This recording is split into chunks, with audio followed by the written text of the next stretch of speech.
Good morning everybody. पिछली class में हमने जो है nutrition in human being start किया।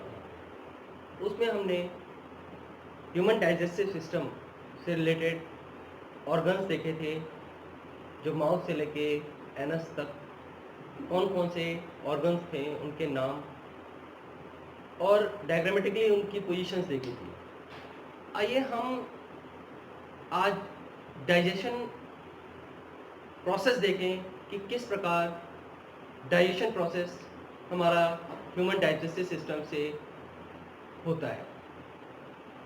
हमने देखा कि जो माउथ पोर्शन है, मुख जिसे हम कहते हैं, उसका मुख्य कार्य अंतग्रहण है। Ingestion take place through mouth.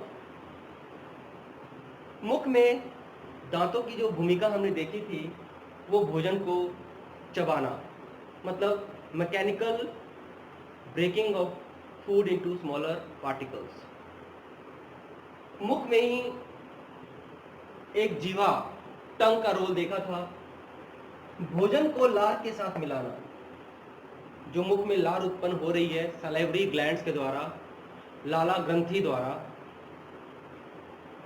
उस लार से भोजन को मिलाने का कार्य जीवा कर रही है, और साथ ही साथ जो लुगदी बना हुआ भोजन है उसको निगलने में सहायता प्रदान कर रही है। The role of tongue is to mix the food with the saliva and also help in the swallowing of food. हमारे ग्लैंड्स, कई बार हम देखते हैं कि कोई खट्टी चीज़ का एहसास करते हैं या कुछ अपने मनपसंद भोजन का हम स्मरण करते हैं तो हमारे मुंह में पानी आ जाता है। वो पानी एक्चुअली लार है, जो लाला ग्रंथि मतलब सलाइवरी ग्लैंड्स के द्वारा, उसके एक्टिवेशन के द्वारा मुख में लार का उत्पादन होता है। लार के प्रमुख दो कार्य हैं।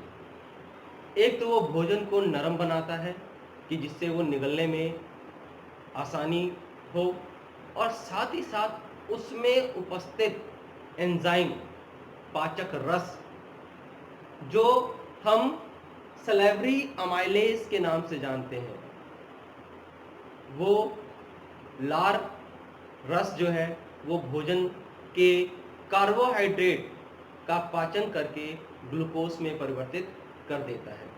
आइए एक सिंपल सी एक्टिविटी करते हैं। मुख में डबल रोटी का एक टुकड़ा रखते हैं और उसको निरंतर चबाते रहते हैं, निगलना नहीं है, उसको निरंतर चबाना है। कुछ समय पश्चात हमें वो रोटी का टुकड़ा मीठा अनुभव होने लग जाता है। अर्थात इसका तात्पर्य ये है कि जो लाला रस है, सलाइवरी अमाइलेज है, उसने भोजन के कार्बोहाइड्रेट को सरल रूप ग्लूकोज में परिवर्तित कर दिया, और हम जानते हैं ग्लूकोज का स्वाद मीठा होता है। Means that amylase in the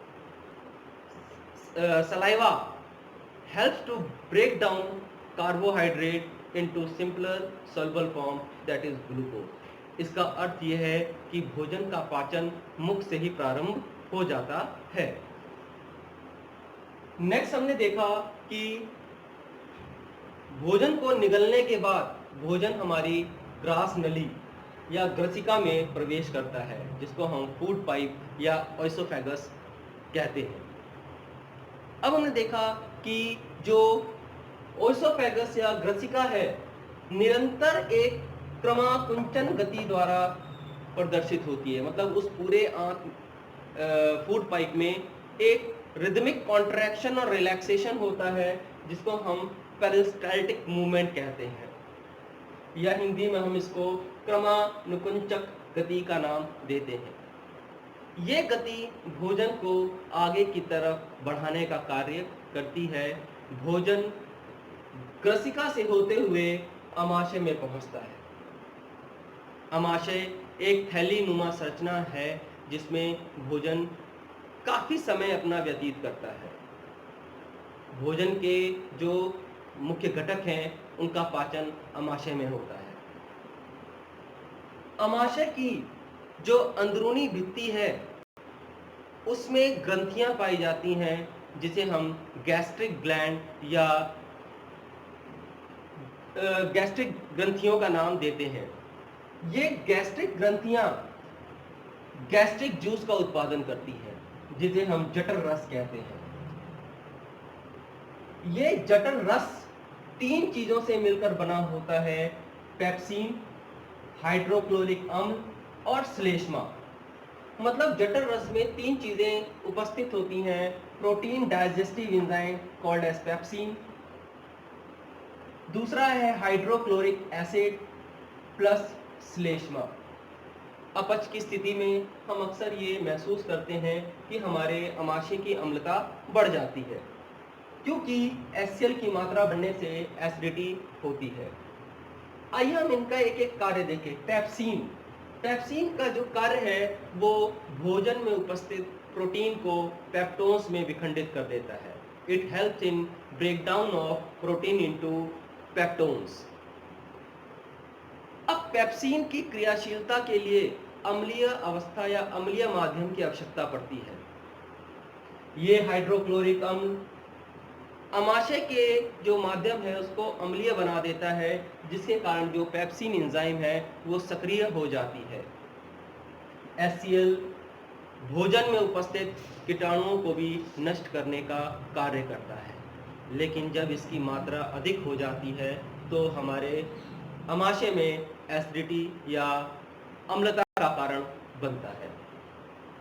अब श्लेष्मा या mucus lining of the inner wall of the stomach, अमाशय की जो भीतरी भित्ति है उसमें कुछ ग्लैंड्स श्लेष्मा का निर्माण करते हैं। श्लेष्मा एक चिकना पदार्थ है, वो अमाशय की भित्ति पर एक सतह, एक लेयर का फॉर्मेशन करते हैं, जिसके कारण HCl का अमाशय की जो भित्ति है उस पर प्रभाव ज़्यादा नहीं पड़ता। लेकिन जब श्लेष्मा विखंडित हो जाता है या इसकी मात्रा कम हो जाती है तो यही HCl अमाशय की दीवार को ज्वलन एहसास प्रदान करने लगता है, जिसे हम एसिडिटी कहते हैं। नेक्स्ट हमने देखा अमाशय के साथ, यह हमारा पोर्शन जो है वो अमाशय का है। अमाशय से भोजन आगे क्षुद्रांत में प्रवेश करता है।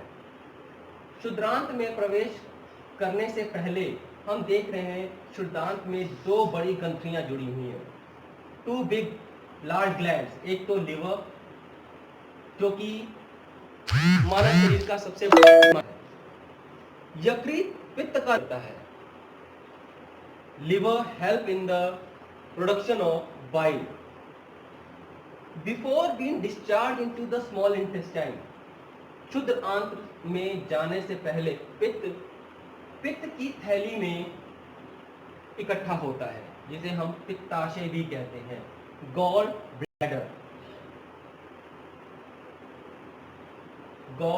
ब्लैडर। मतलब कि पित्त सीधा क्षुद्रांत में प्रवेश नहीं करता, वो पहले पित्त की थैली में इकट्ठा हो जाता है, पित्ताशय में इकट्ठा हो जाता है और समय आने पर ये क्षुद्रांत में रिलीज किया जाता है। पित्त कार्य क्या करता है? पित्त का मुख्य कार्य है emulsification. What is this emulsification? इमल्सीकरण की प्रक्रिया क्या है? आइए एक उदाहरण से हम समझते हैं। पानी से भरी बोतल में हम 2 या 3 बूंद तेल के डाल देते हैं। तेल का बड़ी गोलिकाएं रहती हैं। जब उसको तेजी से हिलाया जाता है तो तेल की बड़ी गोलिकाएं छोटी छोटी गोलिकाओं में टूट जाती है। यही इमल्सीकरण प्रक्रिया है। मतलब कि वसा के बड़े कणों को छोटे छोटे कणों में विखंडित करना ही इमल्सिफिकेशन या इमल्सीकरण प्रक्रिया कहलाती है। Emulsification is a process of breaking up of large fat molecules into smaller globules. अब इमल्सिफिकेशन प्रक्रिया जो है वसा के पाचन में एक सहायता प्रदान करती है। नेक्स्ट हमने देखा कि एक अग्नाशय जो आपके अमाशय के नीचे एक पत्ती नुमा संरचनाएं नजर आ रही हैं, इसको हम अग्नाशय कहते हैं। या पैनक्रियास, पैनक्रियास का जो रोल है वो पैनक्रियाटिक जूस रिलीज करता है। अग्नाशयी रस, अग्नाशयी रस में 3 चीजें होती हैं, प्रोटीन पाचक एंजाइम ट्रिप्सिन, अमाइलेज जो कार्बोहाइड्रेट का पाचन करती हैं, और लाइपेज जो वसा का पाचन करती हैं। अर्थात अग्नाशयी रस 3 चीजों के पाचन में सहायता करता है। प्रोटीन के पाचन में जो पेप्टोन्स में बदल जाता है, वसा के पाचन में जो फैट इनटू फैटी एसिड में बदल जाता है, और लाइपेज जो है जो वसा का पाचन करता है, और अमाइलेज जो स्टार्च का पाचन कर ग्लूकोज में परिवर्तित कर देता है। तो अग्नाशय रस या अग्नाशय का रोल पाचन में हमने देखा। इसके अलावा अग्नाशय इंसुलिन और ग्लूकागन 2 हार्मोन्स का निर्माण भी करता है। इसकी चर्चा हम जो कंट्रोल एंड कोऑर्डिनेशन चैप्टर है उसमें करेंगे। नेक्स्ट हमारा आ गया शुद्धांत, मतलब भोजन का पाचन करने के बाद भोजन शुद्धांत में पहुंचता है।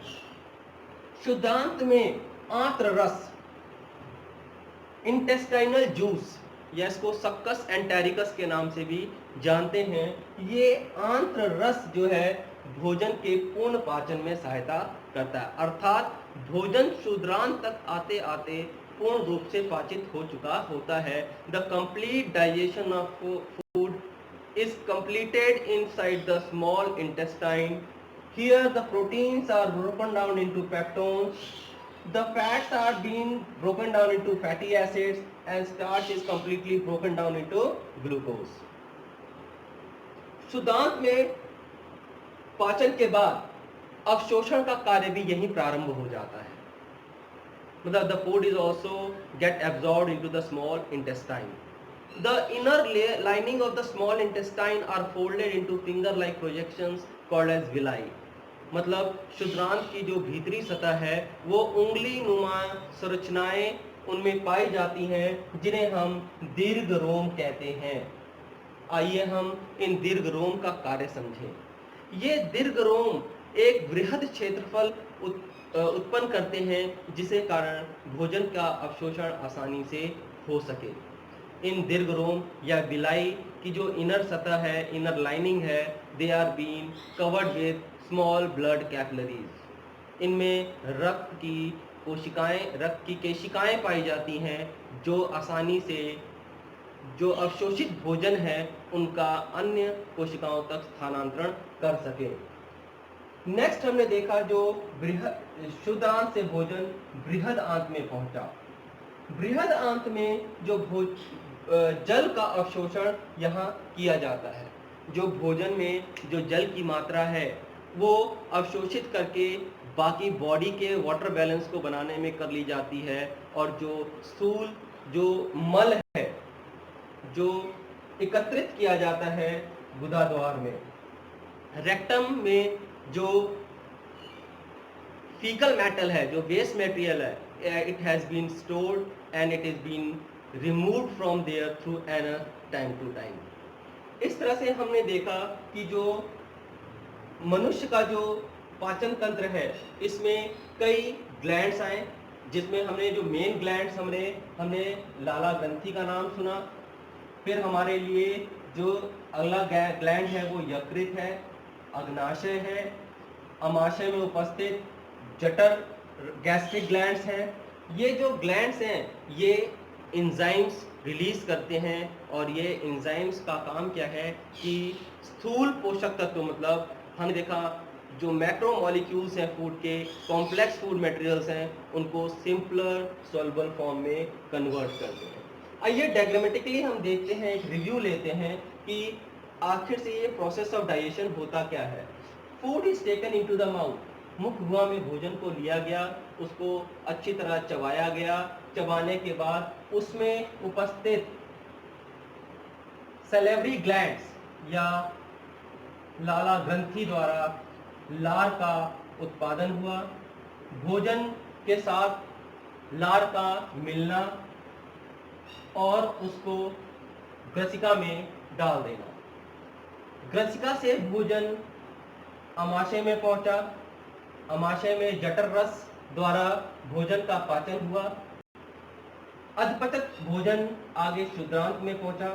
क्षुद्रांत में दो बड़ी ग्रंथियां लीवर तथा पैनक्रियास से रस स्रावित हुए और भोजन का पूर्ण पाचन क्षुद्रांत में कंप्लीट हो गया। अपचित भोजन जो है वो बृहदांत में पहुंचा। बृहदांत में जल का अवशोषण हुआ और जो मल पदार्थ है वो गुदा में इकट्ठा हुआ, रेक्टम में इकट्ठा हुआ एंड गुदा द्वारा एनस द्वारा ये बहिक्षेपित कर दिया।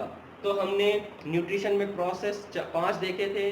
पहला था इंजेशन अंतग्रहण, दूसरा था डाइजेशन पाचन, तीसरा था हमारा एब्जॉर्प्शन या अवशोषण, चौथा हमारा एसिमिलेशन या स्वांगीकरण और लास्ट जो प्रोसेस था egestion, that is the removal of waste from our body. यहाँ हमारा जो ह्यूमन डाइजेस्टिव सिस्टम है वो कंप्लीट हुआ।